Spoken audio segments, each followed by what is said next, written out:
One of the great benefits of having Serif web hosting is that the email addresses are automatically included in your hosting package. The number of email addresses available to you, your email storage space allowance, and your email address structure will depend on the hosting package you've chosen. In this video, I'll show you how to create WebPlus.net email accounts and set up professional-looking, personalized email addresses in just a few clicks. First, you'll need to identify your domain, which is the address of your website. For example, mine's is beachrockcornwall.com. If you've got a silver hosting package, your domain will end in .webplus.net. If you're not sure what your domain is, you'll be able to find these details on your hosting account on serif.com. Open a web browser and type mail. And then your domain. Enter your admin email address, which will be admin@ and then your domain. Silver hosting packages only come with one email address. This email address will be your subdomain at webplus.net. For example, beachrockcornwall@webplus.net. You will not be able to create any additional email addresses, but if you'd like to, you can easily upgrade your hosting package at any time. Contact Serif customer service directly for more information. Finally, enter the password you use for your web hosting account and click Login. Select your desired time zone, which will only be required the first time you log in, and click Next. Click Settings. On the left, expand the Domain Settings folder and then click Users. At the moment, there is only one user in the list, which is admin.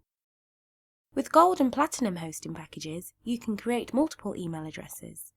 Using my domain as an example, the email address would display as username@beachrockcornwall.com.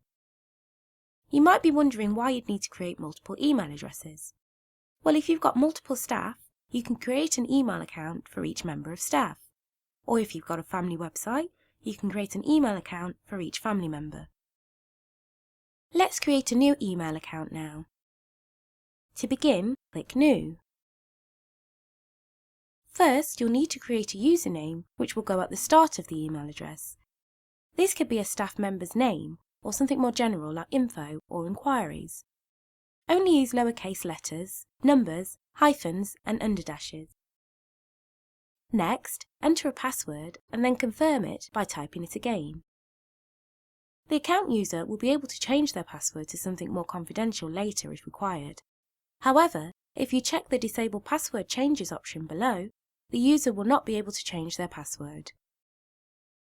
The display name can be anything you like. It can include spaces, capitals and special letters. You can specify a reply to email address here. You'll be able to set the time zone for each specific account. This is useful if you've got account users working in different time zones. The mailbox size limit is automatically set depending on the hosting package you've chosen. Finally, set these account-specific settings. These can be tailored to meet your requirements, but we recommend the following. Check the Enable POP Retrieval and Enable IMAP Retrieval options. This will allow you to use this email address with another mail client in the future. Ensure the Enable Outgoing Mail Signing option is also checked. When you're happy with the email account settings, click Save. As you can see, the new user has appeared in the users list.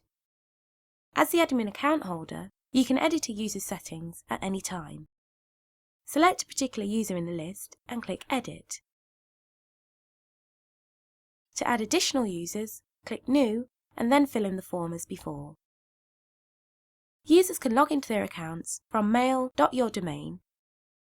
They should then enter their email address and password, which you defined earlier in this tutorial. If you're unsure, their email address is the username you set for them at your domain. For example, inquiries@beachrockcornwall.com. And that's it. To find out more about WebPlus, see the Learn section of the Startup Assistant. Thanks for watching.